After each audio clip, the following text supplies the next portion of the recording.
saying there are no reported injuries and there's no damage to any structures, water systems, or roads.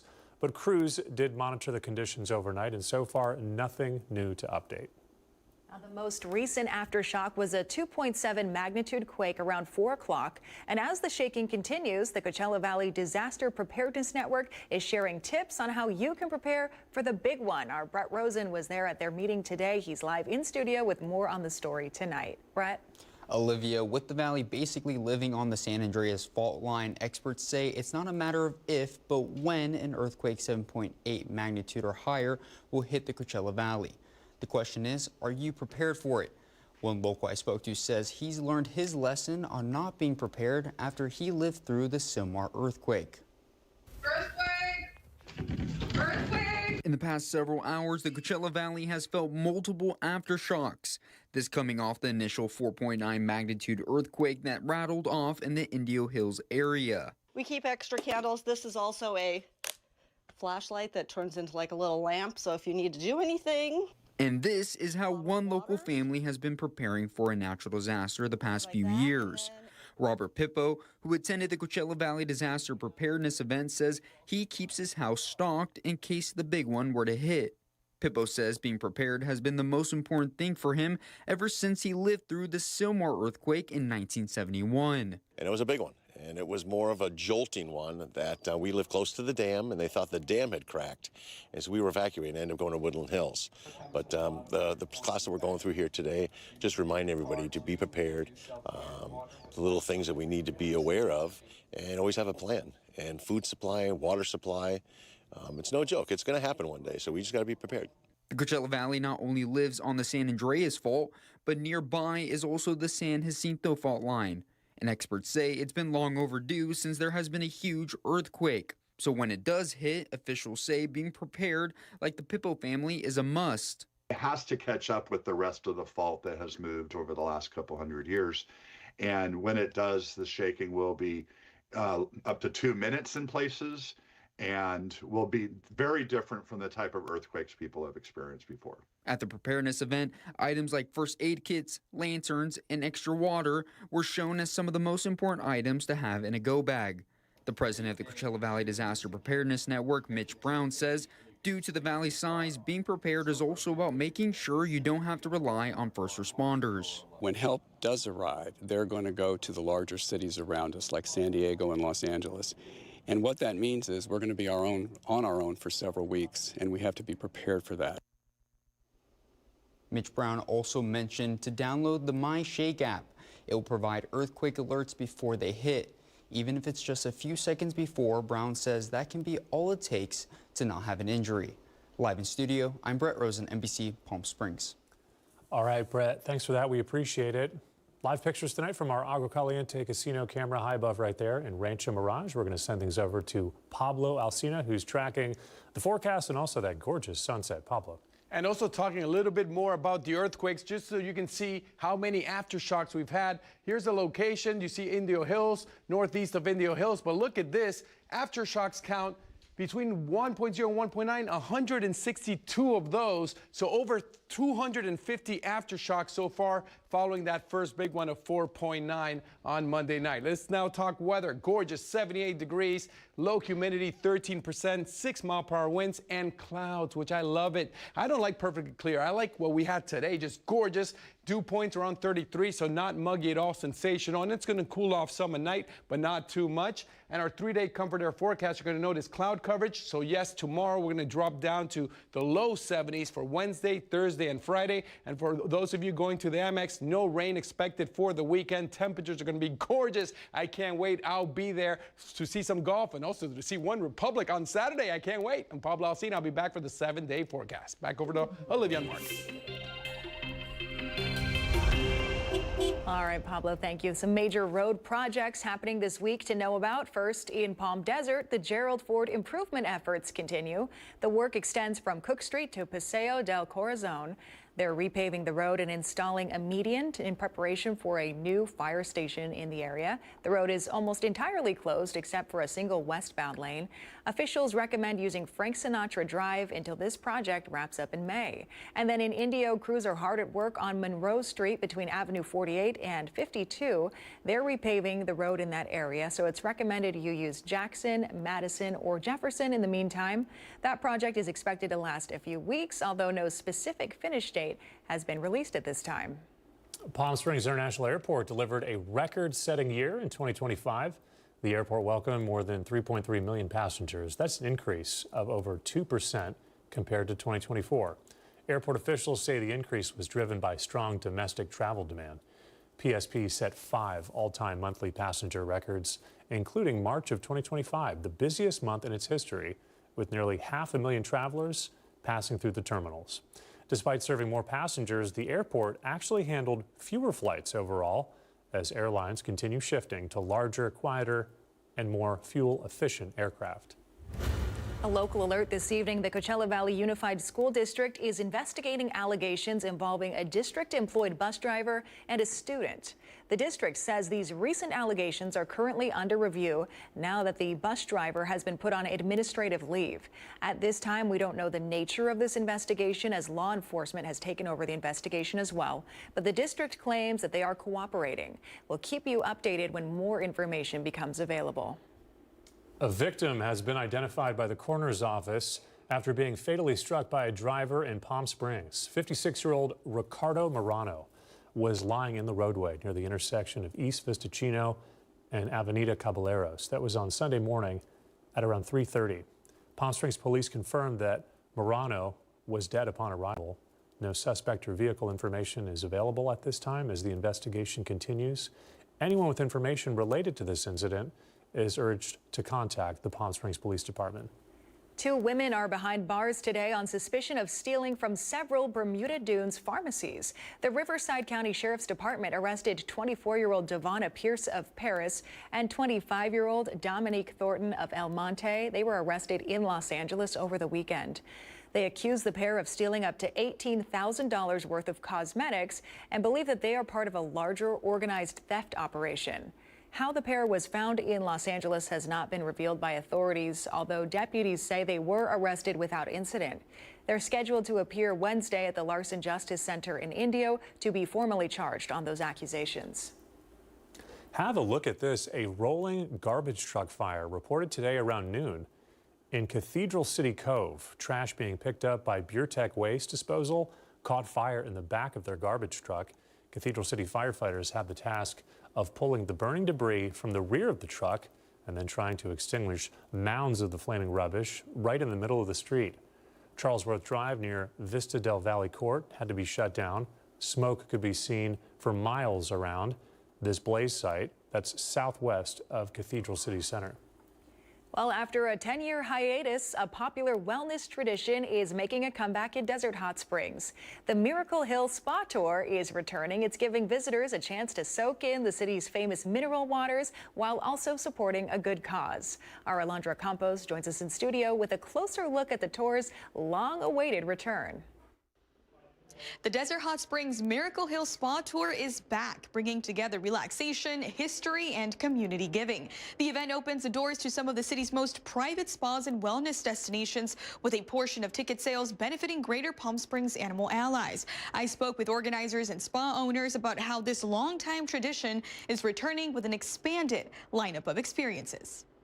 Desert Hot Springs has long been known as a haven for healing, home to some of the cleanest natural mineral water. Desert Hot Springs competes in the Berkeley Springs International Water Competition, and it's for municipal water supplies. And we've won it many times, and we're always in the top 3 or 4 or 5. The hot water that comes through here, that comes from San Gorgonio, takes 7 years to get here, heats up, and then these wonderful spas pump it out of the ground. Now that legacy is front and center with the return of the Desert Hot Springs Miracle Hill Spa Tour, reviving a longtime tradition of welcoming guests into some of the city's most private spas. This is your opportunity to see all that stuff and maybe make plans to come back for a spa service or a day spa or a couple of nights on a special staycation. The tour kicks off at Cabot's Pueblo Museum, where guests will learn more about the city's rich history and then have the opportunity to tour multiple private facilities and participate in educational seminars led by top health and spa experts. One of the participating locations is Sagewater Spa, located at the top of Miracle Hill.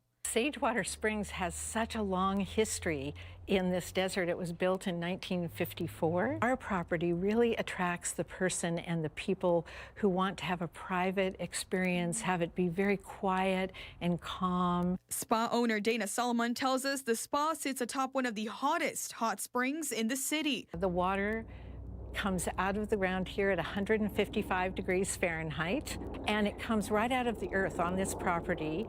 Then it flows into the hot pool, which we keep about 102 to 104 degrees Fahrenheit, and then it flows into the big swimming pool and out onto the land and back into our local natural aquifer. But this tour is not just about relaxation, it's about turning self-care into community care, with a portion of every ticket supporting the Desert Animal Community Center. This is really our first fundraiser here in Desert Hot Springs.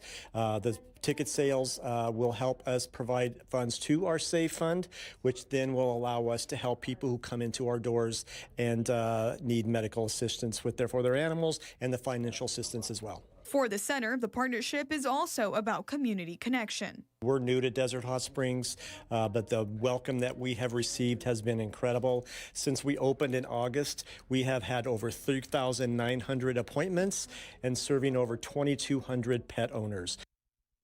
The Miracle Hill Spa Tour kicks off January 29th, and tickets are available online. Organizers say guests can use the code ANIMALS at checkout to donate 10% of their purchase to the Desert Community Animal Center. For more information, you can also visit NBCPalmSprings.com.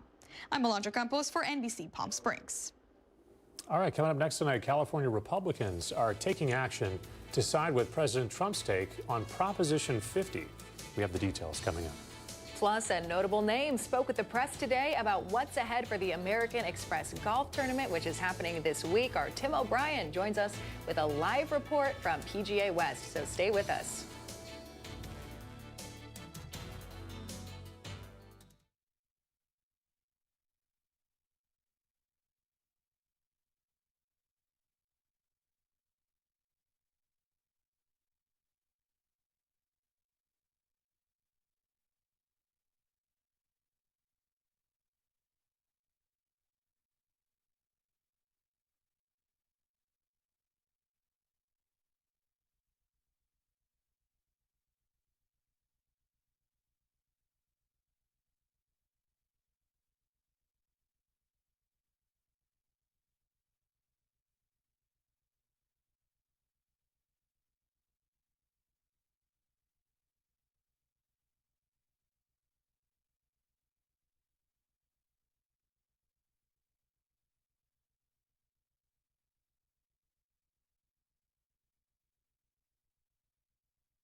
committed to covering our community. You're watching NBC Palm Springs at 5. Welcome back. The California Republican Party has filed an emergency request with the U.S. Supreme Court, asking justices to block the state's new congressional district lines from being used in the upcoming midterm elections. The filing asks to temporarily reinstate the state's previous district map while this case is appealed. Republicans argue the voter-approved Prop 50 redraws districts using race, which violates federal law. A federal court already rejected that claim last week. The challenge comes as California's candidate filing period is set to begin next month. Another beloved community event is happening this weekend. The 2026 Southwest Arts Festival returns to the Empire Polo Grounds. Starts Friday, runs throughout the weekend. From traditional and contemporary art to jewelry and high-quality crafts, over 150 artists from far and wide come to show their work at the annual festival. Tickets start around $30, but you can save a few bucks if you purchase those tickets online beforehand. The link for that is right there at the bottom part of your screen. And if you're looking for a new job, Augustine Casino in Coachella is holding a job fair. It's on Wednesday. It will be held at the casino's administration building off Avenue 54 and runs from 9 to 1. Casino staff says the goal is to fill multiple positions ranging from hospitality to public safety. Attendees will have the chance to interview right there on site. You're also encouraged to sign up beforehand on the casino's website. All right, live pictures tonight. Gorgeous shot of our sunset from our Indian Wells Golf Resort camera. Pablo Alsina standing by for the latest on our forecast, including that all-important 7-day. We'll be right back.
I'm Pablo Alsina, looking at the Walter Clark Cam live shot. Gorgeous. It's still not totally dark. I like it how it's staying lighter for later. Love that. Also, you'll notice not much wind action right now, but we do still have some clouds overhead. Those clouds don't have any precipitation. We are again well hotter than normal, usually 71 degrees. Today at 79 degrees, 11 degrees shy of the record of 88 set in 1971. Were we the hottest in the Southwest? No. Look at this. La La Land, LA, actually hotter than us, so we came in at number 2. Future wind, Whitewater, they're going to get a little break from their wind gusts of between 10 and 19 on Wednesday. Then they'll go right back up to windy around 10 to 19 miles an hour. The rest of us mostly staying below 10 miles an hour as far as the wind goes. And you can see it here better, 7 miles an hour in Palm Springs, 6 miles an hour in Thousand Palms. Big Bear with even winds of just 5 miles an hour. High temperatures we saw today, some 80s, Palm Desert 82, Thousand Palms 81. Now we shouldn't see any 80s for tomorrow. Cabazon with a high of 72. If you're going walking after watching us, of course, watch us and the Fred Rogan Report. Shout out Fred Rogan. 6 p.m., 64 degrees. By 10 p.m., we'll still be in the 60s. Midnight, just below 60. Again, go outside. The stars looking gorgeous. A little bit too much cloud coverage, but last night there were no clouds and the stars simply looked sensational. 7-day comfort air forecast. Lots of partly cloudy days. Low 70s to mid 70s. So again, if you're going to see some golf, perfect time to do that. Also, perfect time to get exercise. Go outside walking, play with your kids, play with your dogs. This is the time to do it. Gorgeous outside. Pablo Alsina, keep it here on NBC Palm Springs.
NBC Palm Springs Sports with Tim O'Brien, powered by Agua Caliente Casino.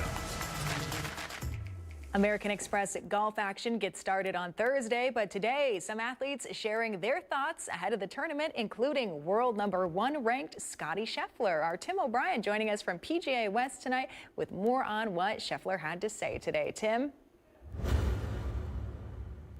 Yeah, Olivia, not often, right? You get to be about 5 feet away from the best golfer on the planet. We were fortunate enough to have a few moments with Scottie Scheffler today, and we'll have more on that in just a moment. But as we approach the 2026 American Express that you mentioned, tees off on Thursday morning here at PGA West at the Stadium course, the Nicklaus course, and then over at La Quinta Country Club as well. This is the biggest field in over a decade, not just for the American Express, but on the PGA Tour. 156 players will tee off beginning on Thursday morning just after 8 a.m.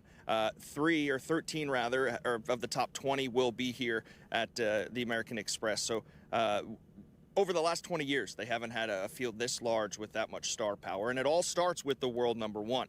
You got a guy that's 4 times in a row now. The last 4 years, he's golfer of the year. Last season, he's coming off a year where he had 6 wins and 2 major titles, and he was fortunate enough to get through that hand injury, which prevented him from coming to the American Express last year. We had a little funny moment. Larry Bohannon of the Desert Sun asking Scottie today who cooked the Christmas meal this year so that he can get back to the American Express. Of course, the media, everybody had a good laugh, but not a whole lot's changing when you're winning and playing as well as Scottie has. He didn't work on much over the summer and into the winter season to really fix anything in his swing. He's got a new tailor-made club he's going to rock with out on the course as a driver, but he did mention why it's really just the best place to come out and really start your season. I think it's a nice way for me to start the year here in the the 48 states. I usually like starting the year in Kapalua. That means you've had a good previous year, and then it's always fun to be able to go to Hawaii to start the year. But I love playing this event to start. You get to come here to kind of see where your game's at. You get a good gauge of kind of where you're at just based upon you're not really playing in too many conditions, and you got to be sharp around this place to make enough birdies in order to compete. And so it's a good way to kind of gauge where I'm at to start the year, and then yeah, it's a fun event.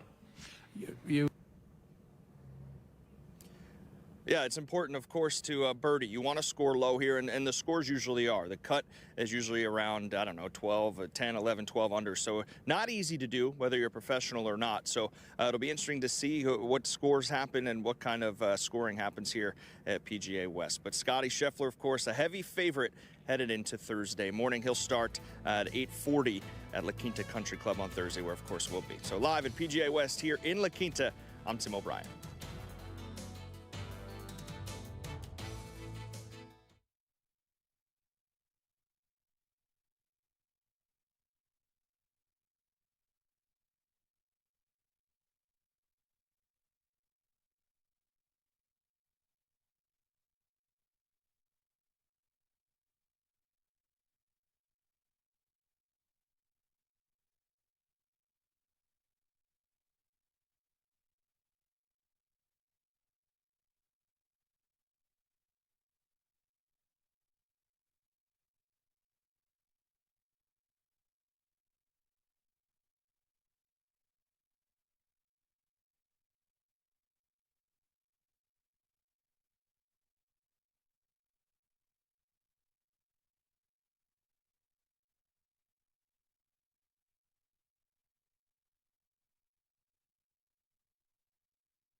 All right, say his name 3 times and he appears, and this time it's at the McAllen Theater from March 24th through the 29th. Tim Burton's Beetlejuice the Musical tells the story of Lydia Dietz, a strange and unusual teenager whose whole life changes when she meets a recently deceased couple and a demon with a thing for Stripes.